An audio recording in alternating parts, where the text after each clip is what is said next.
आज हम बात करने वाले हैं कोरोना संक्रमण की बढ़ती रफ्तार को लेकर, जिसने एक बार फिर से देश की कई राज्यों की सरकारों को लॉकडाउन और नाइट कर्फ्यू लगाने पर मजबूर कर दिया है, या यूं कहें कि लोगों की लापरवाही ने मजबूर किया है। पहले तो कोरोना की वैक्सीन का बेसब्री से इंतजार हो रहा था, लेकिन वैक्सीन आने के बाद तो मानो लोग इतने बेफिक्र और निश्चित हो गए कि लापरवाही के आलम की हद कर दी। बिना मास्क के, बिना 2 गज की दूरी के खुलेआम घूमना कोरोना को दावत देने जैसा है। लेकिन न जाने लोग कब सबक लेंगे। ऊपर से आने वाले त्योहार, होली हो या शबे बारात, लोगों की लापरवाही अगर यूं ही जारी रही तो इस संक्रमण की इस चेन को रोकना सरकार के लिए बहुत बड़ी चुनौती होगा, क्योंकि प्रशासन या स्वास्थ्य विभाग कितनी भी तैयारी कर लें, जब तक जनता सहयोग नहीं करेगी कोरोना से जंग जीतना मुमकिन नहीं। आज बात इसी मुद्दे पर है कि क्या सरकार की तैयारियां हैं और कैसे लोग इस तैयारियों में सरकार का साथ दे रहे हैं। तो बात करेंगे हमारे तमाम सहयोगियों से और तमाम जमीनी हकीकत को भी जानने की कोशिश करेंगे। तो चलिए सबसे पहले ग्राफिक्स के जरिए आपको समझाते हैं कि ये डरावने जो आंकड़े हैं वो क्या कुछ कह रहे हैं। तो कोरोना की खतरनाक स्पीड देखने को मिल रही है। कुल मामले 1,17,34,058 हो गए हैं। कुल डिस्चार्ज लोगों की अगर बात की जाए तो 1,12,05,160 लोग डिस्चार्ज हुए हैं। कुल एक्टिव केसेस की अगर हम बात करें तो 3,68,457 एक्टिव केसेस हैं। कुल मौतों की बात की जाए तो 1,60,441 मौतें अब तक हुई हैं। टीकाकरण की अगर हम बात करें तो 5,08,41,286 डोजेज अब तक दी गई हैं। तो रंग में कहीं भंग ना पड़ जाए, होली, ईद, ईस्टर पर स्थानीय स्तर पर कर्फ्यू लगा है। केंद्र की सभी राज्यों को चिट्ठी जारी की गई है। तो गुजरात में होली सेलिब्रेशन पर भी रोक लगा दी गई है। गुजरात में भीड़ भाड़ वाले इवेंट्स की अनुमति नहीं होगी। महाराष्ट्र के 2 जिलों नांदेड़ और बीड़ में टोटल लॉकडाउन कर दिया गया है। जरूरी सामानों की दुकानें सुबह 7 बजे से लेकर दोपहर 12 बजे तक ही खुलेंगी। यूपी में कक्षा 8 तक के स्कूलों को बंद करने का निर्देश यहां पर जारी किया गया है। तो 24 से 31 मार्च तक स्कूल बंद रहेंगे। पंजाब में स्कूल और कॉलेजेस 31 मार्च तक के लिए बंद। राज्य में बोर्ड परीक्षाएं भी स्थगित कर दी गई हैं। भोपाल, इंदौर और जबलपुर में नाइट कर्फ्यू और हर रविवार को लॉकडाउन जारी किया गया है। तो राज्य के 11 जिलों में नाइट कर्फ्यू लागू है। कोरोना की खतरनाक स्पीड यहां पर देखने को मिल रही है। 24 घंटे में 47,262 नए केसेस सामने आए हैं। तो एक दिन में 275 लोगों की मौत हुई है। 24 घंटे में 23,907 लोग कोरोना संक्रमण से मुक्त भी यहां पर हुए हैं। कुल 23,64,38,861 सैंपल्स का टेस्ट किया गया है। महाराष्ट्र, पंजाब, कर्नाटक, छत्तीसगढ़ और गुजरात में हालात बेकाबू।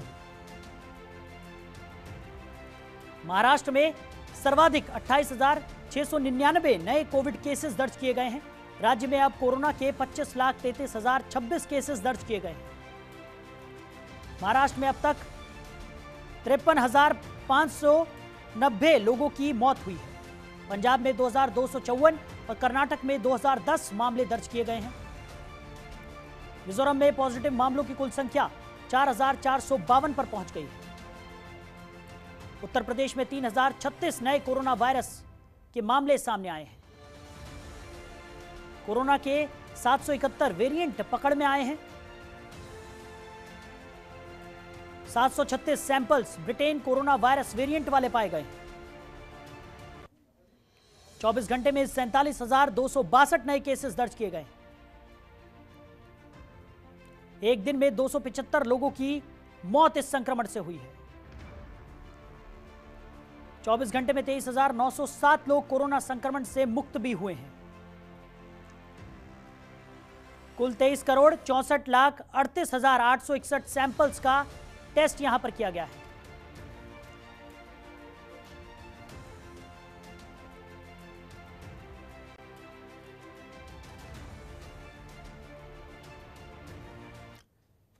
तो कोरोना की बेकाबू स्पीड को देखते हुए कई सवाल भी यहां पर खड़े हो रहे हैं। वैक्सीन आ गई तो क्या सावधानी भूल जाएंगे? क्या फिर से कोरोना की 2020 वाली सुनामी एक बार देखने को मिलेगी? कब लोग कोरोना से बचाव का सबक लेंगे और कोरोना से क्यों रोना, खुद से पहल कोरोना? ये तमाम सवाल यहां पर खड़े होते हैं कि लोग आखिर क्यों सावधानियां यहां पर नहीं बरत रहे, कब लोग सबक लेंगे? क्या 2020 जैसी जो कोरोना की सुनामी देश ने झेली है एक बार फिर से वो झेलनी पड़ेगी? कब कोरोना से बचाव का सबक यहां पर लोग लेने वाले हैं?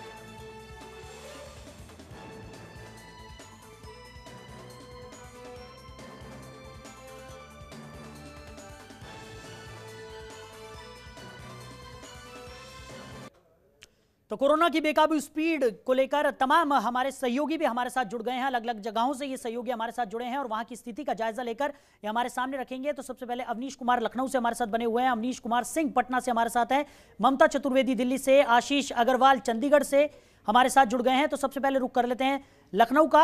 अवनीश हमारे साथ बने हुए हैं। अवनीश, वहां की क्या कुछ स्थिति देखने को मिल रही है, जिस तरीके से लगातार जो कोरोना की स्पीड है उसमें बढ़ोतरी दर्ज की जा रही है? जी बिल्कुल, अगर बीते 24 घंटे की बात करें तो इन 24 घंटों में देखने को मिला है कि पूरे उत्तर प्रदेश में करीब 638 कोरोना से संक्रमित नए मरीज सामने आए हैं। वहीं 4 मरीजों की मौत भी हुई है। अगर बात करें सिर्फ राजधानी लखनऊ की, तो लखनऊ में 200 से ज़्यादा कोरोना से संक्रमित मरीजों की संख्या आई है। तो कहीं ना कहीं अगर पिछले दिनों को देखा जाए तो जिस तरीके से लगातार न्यूनतम स्तर पर कोरोना का संक्रमण जा रहा था, वो अचानक से जम करता है, उसके बाद उसमें तेजी से वृद्धि होती है, उसका ग्राफ बढ़ता है।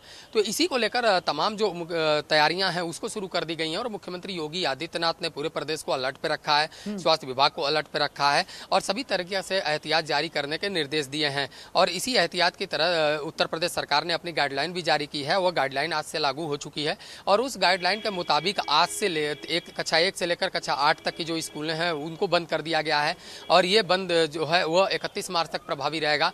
वहीं अगर बात करें 9 से 12 तक की कक्षाओं की, तो 9 से 12 तक की कक्षाएं 25 मार्च से लेकर 31 मार्च तक बंद रहेगी। हालांकि 31 मार्च को एक बार फिर हालात की समीक्षा होगी और उस समीक्षा को देखते हुए, कोरोना के संक्रमण को देखते हुए ही आगे स्कूल खुलने या बंद करने के आदेश को बढ़ाया जाएगा। तो उसी तरीके से उत्तर प्रदेश सरकार ने अपनी पूरी तैयारी कर रखी है और इसकी खुद मॉनिटरिंग मुख्यमंत्री योगी आदित्यनाथ की ओर से की जा रही है।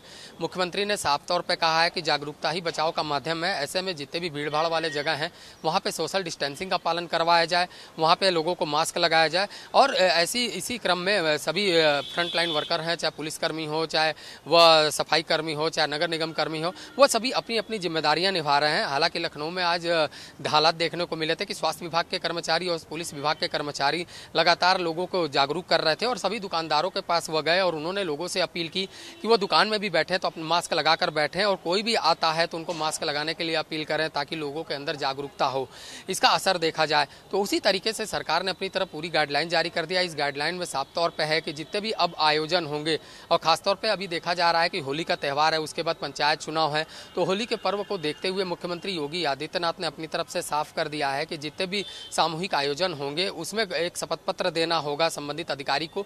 उस शपथ पत्र में कोरोना गाइडलाइन का पालन करना होगा, वो लिखा होगा और साथ ही सामूहिक आयोजनों पर फिलहाल प्रभावी रूप से रोक भी लगाई जा सकती है और इसको लेकर ही कल मुख्यमंत्री योगी आदित्यनाथ स्वास्थ्य विभाग के साथ बैठक भी करने वाले हैं और आगे का निर्णायक कदम उठाने वाले हैं। लेकिन फिलहाल जो हालात है, फिलहाल जो गाइडलाइन जारी की गई है उसमें साफ तौर पर कहा गया है कि कोई भी सामूहिक कार्यक्रम होगा उसकी अनुमति लेनी होगी, होली में पूरी तरह निगरानी रखनी होगी। Bus stand, railway station, airport पे RT-PCR जांच को और बढ़ाया जाए, एंटीजन टेस्ट को बढ़ाया जाए और सभी मोहल्ले मोहल्ले में जाके स्वास्थ्य विभाग के कर्मचारी देखें कि कौन बाहरी राज्यों से लोग आए हैं, उनकी मॉनिटरिंग की जाए, उनका इलाज किया जाए और उनका कहीं ना कहीं कोरोना टेस्ट भी करवाया जाए। तो उसी को लेकर मुख्यमंत्री ने साफ कर दिया है और पूरे हालात में खुद निगरानी रखे और पूरे उत्तर प्रदेश को अलर्ट पे रखा है। इसी अलर्ट के मुताबिक उत्तर प्रदेश में जितने भी कोविड हॉस्पिटल बनाए गए हैं उन वहाँ पे संसाधन बढ़ाए जाने की तैयारी शुरू कर दी गई है। वहाँ पे डॉक्टर्स और पैरामेडिकल स्टाफ जो है उसको बढ़ाए जाने की तैयारी शुरू कर दी गई है। जी अवनीश वापस लौटूंगा आपके पास। ममता चतुर्वेदी हमारी सहयोगी दिल्ली से हमारे साथ जुड़ी हुई है। ममता, दिल्ली के क्या हालात हैं? जिस तरीके से लगातार अलग अलग जगहों की अगर हम बात करें तो कोरोना की जो स्पीड है वो बेकाबू होती हुई नजर आ रही है। दिल्ली में क्या स्थिति है इस वक्त? जी बिल्कुल साहिल, अगर देश की राजधानी दिल्ली की हम बात करें तो यहाँ पर भी कोरोना के जो सेकंड वेरिएंट है उसके मामले लगातार बढ़ रहे हैं। इसको देखते हुए केंद्र सरकार ने भी सख्ती बरतने के आदेश दिए हैं दिल्ली सरकार को भी कि अगर उनको किसी भी क्षेत्र में ऐसा लगता है, किसी भी इलाके में ऐसा लगता है कि ज्यादा मामले कोरोना के आ रहे हैं तो दिल्ली सरकार इस बात के लिए स्वतंत्र है कि वो सख्ती को बढ़ा सकती है। केंद्र सरकार की तरफ से जो भी गाइडलाइन जारी की गई है, तमाम राज्यों को भी केंद्र सरकार की तरफ से ये निर्देश दिए गए हैं कि जो भी राज्य को ऐसा लगता है कि कोरोना के मामले अधिक बढ़ रहे हैं, सेकेंड वेरिएंट जिसके बारे में कहा जा रहा है कि काफी खतरनाक है, लोगों के लिए ज्यादा खतरा पैदा करने वाला है, ऐसे में केंद्र सरकार की तरफ से जो गाइडलाइन है उसमें साफ तौर पर कहा गया है कि राज्य चाहे तो अपने हिसाब से सख्ती बढ़ा सकते हैं ताकि कोरोना के जो मामले लगातार बढ़ रहे हैं, पहले की तरह ही कुछ ज्यादा मामले सामने देखने को मिल रहे हैं, उसमें लगाम लगाया जा सके। दिल्ली की अगर बात करें तो दिल्ली में भी केसेस लगातार बढ़ रहे हैं। इसको लेकर दिल्ली सरकार के साथ साथ केंद्र सरकार भी काफी सख्त नजर आ रही है। लगातार ये कहा जा रहा है, लोगों से भी सरकार की तरफ से अपील किया जा रहा है कि वो ध्यान दें और घर से कम बाहर निकलें और जरूरत ना है तो अपने घरों पर ही रहें। साथ ही जितने भी एहतियात कोरोना को लेकर गाइडलाइन जारी किया गया था उस निर्देश का पालन करने के लिए दिल्ली सरकार के साथ केंद्र सरकार भी लोगों से अपील करती है कि वो तमाम जो कोरोना को लेकर गाइडलाइन जारी किया गया है उसका पालन करें। साहिल, चलिए ममता बनी रही है हमारे साथ। अवनीश कुमार सिंह पटना से हमारे साथ जुड़े हुए हैं। अवनीश, पटना की क्या कुछ स्थिति है? लगातार कोरोना के मामले बढ़ते हुए नजर आ रहे हैं, अलग अलग जगहों में, कई जगहों पर लॉकडाउन भी जारी कर दिया गया है। पटना की क्या स्थिति है? नहीं, बिल्कुल देखिए, बिहार में 111 नए एक्टिव केस मिले हैं और वो उसकी संख्या जो है लगभग 300 हो गई है। ये काफ़ी चिंता का विषय है कि बिहार में लगातार एक्टिव केसों की संख्या बढ़ रही है। 2 डॉक्टर भी संक्रमित हुए हैं, जो NMCH के जो डॉक्टर हैं वो संक्रमित पाए गए हैं। तो वैसी स्थिति में होली का पर्व है और पर्व में तमाम जो यहाँ के मजदूर हैं वो बाहर जो बॉम्बे, दिल्ली और पंजाब रहते हैं वे लोग आ रहे हैं। तो एक कोरोना विस्फोट की भी संभावना जो है वो स्वास्थ्य विभाग जरूर जता रही है और इसको लेकर स्वास्थ्य विभाग ने तैयारी भी की है। तमाम बस स्टॉप हो, रेलवे स्टेशन हो, वहां पर जो है जांच के लिए कर्मचारी को लगाया गया है ताकि स्वास्थ्यकर्मी जो है वो तमाम लोगों का जांच करें, उनका डाटा रखे और डाटा के बाद जो उनकी जांच होने के बाद ही उनको उनके गांव तक भेजा जाए। तो ऐसी स्थिति में स्वास्थ्य विभाग पूरी तरह से तैयार है कि कोरोना का विस्फोट न हो, इसका भी ख्याल स्वास्थ्य विभाग रख रहा है। और एक्टिव केसों की संख्या जो बढ़ रही है, खासतौर पर पटना, बेगूसराय, भोजपुर सहित सारण सहित कई जिलों में जिस तरह से संख्या में इजाफा हो रहा है, ये सरकार के लिए चिंता का विषय जरूर है, क्योंकि बिहार में एक्टिव केसों की संख्या काफ़ी कम थी और वैसी स्थिति में 300 का आंकड़ा जो है वो पार हो गया। तो सरकार के लिए भी एक बड़ी चुनौती है। होली का महापर्व है जिसमें रंगों का त्यौहार है और इस रंग के त्यौहार में तमाम लोग खुशियां मनाते हैं, खुशियां कहने के गम में ना बदले, इसको लेकर भी स्वास्थ्य विभाग पूरी तरह से अलर्ट पर है। पटना ही नहीं, पटना के का जो पाटलिपुत्र अशोक जो होटल है, जो पहले कोरोना सेंटर के रूप में बनाया गया था, उसको एक बार फिर क्वारंटाइन सेंटर के रूप में जो है बनाया गया है। 66 बेडों का निर्माण किया गया ताकि जो ज़्यादा गंभीर जो है संक्रमित लोग हैं उनको वहाँ पर रखी जाए। तमाम जिलों के जो जिलाधिकारी हैं उनको अलर्ट कर दिया गया है कि अपने जो भी क्वारंटाइन सेंटर थे या जो हॉस्पिटल थे वहाँ पर चेकअप ज़्यादा से ज़्यादा की जाए, टीकाकरण का अभियान को और तेज किया जाए। तो जो स्वास्थ्य विभाग की तरफ से जो पहल है वो पहल जरूर की जा रही है, लेकिन लोग जो है लोग कोरोना गाइडलाइन को फॉलो नहीं कर रहे हैं। आप पिछले दिनों ही तस्वीर आप देख सकते हैं कि जिस तरह से भीड़ में लोग इकट्ठे हो रहे हैं, सोशल डिस्टेंसिंग का पालन नहीं कर रहे हैं, कोई मास्क नहीं पहन रहा है। तो वैसी स्थिति में सरकार ने यह निर्णय लिया है कि जो भी व्यक्ति अगर बिना मास्क के घूमते हुए अगर पकड़े जाएंगे तो वैसे लोगों पर 50 रुपये का जुर्माना भी किया जाएगा, ताकि तमाम लोग जो है मास्क का इस्तेमाल करें, सोशल डिस्टेंसिंग का पालन करें, जो है सैनिटाइजर का प्रयोग करें। तो तमाम जो गाइडलाइन है, कोरोना गाइडलाइन, इसको भी ख्याल रखा गया है। और होली के पर्व में सार्वजनिक होली मिलन समारोह नहीं होगा। सरकार ने एक बड़ा निर्णय लिया है कि होली मिलन समारोह में संख्या बल ज़्यादा हो जाती है और वैसी स्थिति में कोरोना संक्रमण का खतरा जो है वो ज़्यादा बढ़ जाएगा। तो सरकार ने यह निर्णय लिया है कि अब सार्वजनिक होली मिलन समारोह नहीं होगा, सभी लोग अपने अपने घर पे जरूर होली मनाएंगे। अगर कोई व्यक्ति इस तरह का आयोजन करेगा तो उन पर सरकार कोरोना गाइडलाइन के तहत जो है वो कार्रवाई भी करेगी। सरकार ने पहले ही तैयारी शुरू कर दी है, चाहे तमाम वो ऐसे जिले जहाँ पर अब दूर दराज के लोग जो हैं वो आ रहे हैं, महाराष्ट्र, बंगाल, दिल्ली से लोग आ रहे हैं, वैसे जगहों पर जो है टेस्टिंग टेस्टिंग की संख्या बढ़ाई जाए, बिना टेस्ट के लोगों को घर तक नहीं भेजा जाए, इसका ख्याल रखा गया। और सरकार पूरी तरह से अलर्ट मोड पे है। तमाम जिलों को निर्देशित किया गया है कि वे लोग अलर्ट रहें। अगर किसी भी तरह के संक्रमित व्यक्ति पाए जाते हैं तो उनको जो है उनका इलाज किया जाए, उनको जो है क्वारंटाइन सेंटर को बनाया जाए, जो मास्क और सोशल डिस्टेंसिंग है इसका पालन करवाया जाए। तो सरकार पूरी तरह से अलर्ट पे है। लोग भले ही फॉलो नहीं कर रहे हैं, लेकिन सरकार की सख्ती है, प्रशासन की सख्ती है कि सभी लोग जो है कोरोना गाइडलाइन को फॉलो करें। चलिए अवनीश, आप बने रहिए हमारे साथ। लगातार कोरोना की स्पीड एक चिंता का विषय बनती जा रही है। देश भर में कोरोना के जो मामले हैं वो लगातार बढ़ते हुए नजर आ रहे हैं। अलग अलग जगहों से हमारे सहयोगी हमारे साथ जुड़े हुए हैं। चंडीगढ़ का रुख कर लेते हैं। आशीष हमारे सहयोगी हमारे साथ बने हुए हैं। आशीष, चंडीगढ़ में क्या कुछ स्थिति है? जिस तरीके से लगातार कोरोना के जो मामले हैं वो तेजी से बढ़ते हुए नजर आ रहे हैं, त्योहारों का सीजन है, तमाम तरीके की गाइडलाइंस यहाँ पर लोगों के लिए जारी की गई है, क्या वहां पर गाइडलाइंस का पालन किया जा रहा है? बिल्कुल, देखिए मैं आपको पहली बड़ी खबर हरियाणा से, जो कि अभी अभी हरियाणा सचिवालय से आई है, वो मैं बता दूं कि हरियाणा में जो त्योहार है होली का, वो सार्वजनिक रूप से बनाने पर प्रतिबंध लगा दिया गया है जी। हरियाणा के गृह मंत्री अनिल विज ने अभी ट्वीट कर इस बात की जानकारी दी है कि हरियाणा में कोरोना के कारण होली का त्योहार सार्वजनिक रूप से नहीं मनाया जाएगा। ये एक बड़ी जो खबर है वो हरियाणा सचिवालय से आ रही है, जो हम अपने दर्शकों तक पहुंचा रहे हैं। बेसिकली हरियाणा में जिस तरह से पिछले एक हफ्ते के दौरान कोरोना ने दोबारा अपने रंग दिखाया है और केसों में बढ़ोतरी, इजाफा दर्ज किया गया है, उसी के चलते एहतियात बरतते हुए हरियाणा सरकार एक बार फिर एक्शन मोड में नजर आ रही है। यही वजह है कि ना सिर्फ होली के सार्वजनिक कार्यक्रमों में रोक लगाई गई है, बल्कि जो सार्वजनिक स्थान थे वहां पर जो लोग मास्क नहीं पहन कर आते थे उनके भी चालान करने पुलिस ने दोबारा शुरू कर दिए हैं। इसके साथ साथ तमाम विभागों को एहतियात बरतने के लिए हिदायतें दोबारा से जारी कर दी गई हैं। पुलिस विभाग को सख्ती से सभी जितने भी एहतियात हैं उनका पालन करवाने के लिए निर्देश दिए गए हैं। स्वास्थ्य विभाग लगातार जो दूसरे विभाग हैं उनके साथ तालमेल बनाकर एहतियात बरतवाने के लिए संपर्क बना रहा है। और हरियाणा के साथ साथ अगर हम चंडीगढ़ की बात करें तो चंडीगढ़ में भी प्रशासन ने कई आदेश जारी किए हैं कोरोना के चलते, क्योंकि कोरोना में जिस तरह से पिछले कुछ दिनों में चंडीगढ़ में भी अपना रंग दिखाया है, तो उसके चलते कहीं भी चंडीगढ़ प्रशासन भी पूरी तरह से जो है वो चाक चौबंद प्रबंध करता हुआ नजर आया है। इसी के चलते देर रात जितने भी रेस्तरां हैं उनका देर रात खुलने पर रोक लगाई गई है। एक समय निर्धारित कर दिया गया है, एक समय तक ही अब जो चंडीगढ़ में रेस्तरां हैं वो खुले रहेंगे। इसके अलावा जितने भी स्कूल्स थे, स्कूलों को लेकर भी हिदायत जारी कर दी गई है। जो विद्यार्थी हैं वो अब स्कूल जो है वो रोजाना रूटीन स्तर पर नहीं आ पाएंगे।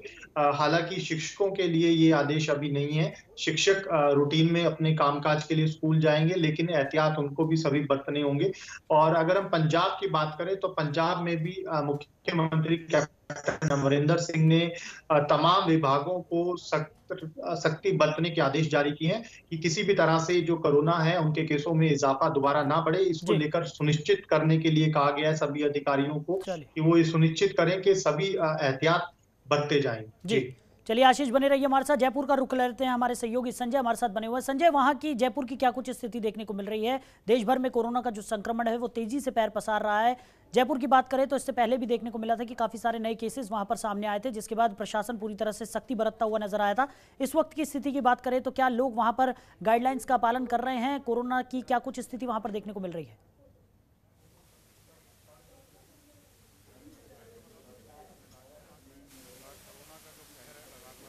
हॉट स्पॉट बनते जा रहे हैं, इसीलिए मुख्यमंत्री अशोक गहलोत ने एक निर्णय लेते हुए 2 दिन पहले राजस्थान के 6 जिलों में रात्रि कर्फ्यू लगा दिया और तमाम जिलों में धारा 144 का पालन करने का गाइडलाइन कलेक्टरों को कहा गया है।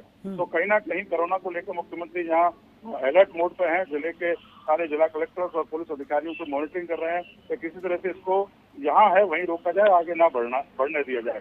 लेकिन मैं आपको बताऊं साहिल के जिस तरह से जयपुर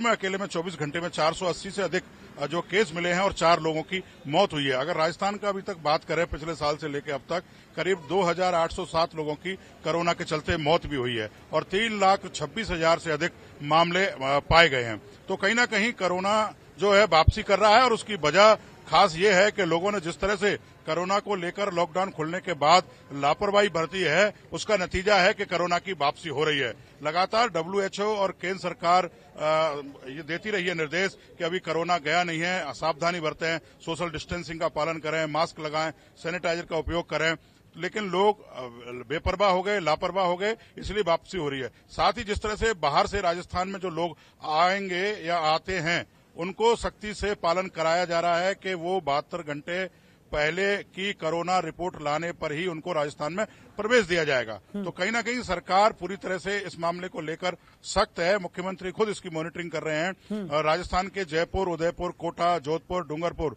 और अजमेर, इन जिलों में रात्रि कर्फ्यू की घोषणा 2 दिन पहले मुख्यमंत्री ने कर दी और मुख्यमंत्री ने कल साफ कर दिया है राजस्थान के हर आवाम को, हर एक आम खास को, कि अगर आपने कोरोना गाइडलाइन का पालन नहीं किया तो कर्फ्यू के साथ साथ लॉकडाउन करने के लिए भी सरकार मजबूर होगी। हालांकि सरकार की तरफ से सारे इंतजाम किए जा चुके हैं। क्वारंटाइन करने के लिए तमाम जगहों को चिन्हित कर लिया गया है और लगातार कोरोना की मॉनिटरिंग खुद मुख्यमंत्री कर रहे हैं और अधिकारियों की लगातार बैठक हो रही है और जिला कलेक्टर और पुलिस अधीक्षकों को साफ तौर पर सरकार की तरफ से निर्देश दिए गए हैं कि किसी तरह से कोरोना की खबर अगर कहीं से आती है तो उसको हॉटस्पॉट ना बनने दी जाए, उसकी रोकथाम की जाए और पूरी गाइडलाइन की पालन किया जाए। आज डीजीपी ने राजस्थान के निर्देश सारे पुलिस थानों और पुलिस कर्मियों को दे दिए गए हैं कि जो भी रास्ते में बिना मास्क लगाए हुए अगर पाया जाता है तो उसका चालान किया जाए और उसको 10 घंटे का, जो पहले केंद्र सरकार की तरफ से गाइडलाइन बनाई गई थी, उसको कस्टडी में रखा जाए। उसको आज से उसकी शुरुआत हो गई है और लोगों को सख्ती से इसकी पालना कराने के लिए निर्देशित भी किया जा रहा है और कार्रवाई भी की जा रही है। जी साहिल। चलिए संजय, हमारे साथ जुड़ने के लिए, इस तमाम जानकारी के लिए आपका शुक्रिया। तो अवनीश कुमार लखनऊ से हमारे साथ जुड़े थे। अवनीश, आपका भी बहुत शुक्रिया। अवनीश कुमार सिंह पटना से हमारे साथ थे। अवनीश, आपका भी बहुत शुक्रिया हमारे साथ जुड़ने के लिए। ममता चतुर्वेदी हमारी सहयोगी दिल्ली से हमारे साथ थी। तो ममता, आपका भी बहुत शुक्रिया हमारे साथ जुड़ने के लिए और तमाम जानकारी साझा करने के लिए। आशीष अग्रवाल चंडीगढ़ से हमारे साथ जुड़े हुए थे। आशीष, आपका भी बहुत शुक्रिया। तो साफ तौर पर देखने को मिल रहा है कि देश भर में जो कोरोना की स्पीड है वो लगातार बढ़ती जा रही है और इसका एकमात्र कारण लोगों की लापरवाही है। प्रशासन अपनी तरफ से तमाम इंतजाम यहां पर कर रहा है, तमाम गाइडलाइंस यहां पर जारी की गई है, लेकिन उन गाइडलाइंस का फायदा तभी होगा जब लोग इसे संजीदगी से लेंगे, यानी कि लोग इन तमाम गाइडलाइंस का पालन यहां पर करेंगे। अन्यथा जो कोरोना की स्पीड 2020 में थी वो एक बार फिर यहां पर देखने को मिल सकती है और एक बड़ी चिंता का विषय यहां पर बन सकता है। त्योहारी सीजन है, सभी लोगों से जनतंत्र टीवी भी अपील करता है कि सावधानी बरतें, सावधानी के साथ त्योहार मनाएं और किसी भी तरह की लापरवाही यहां पर ना बरतें, वरना जो भी कोरोना की स्थिति 2020 में थी वो एक बार फिर से यहां पर देखने को मिल सकती है। खबरों के निष्पक्ष विश्लेषण के लिए सब्सक्राइब करें Jantantra TV and press the bell icon. Never miss any update.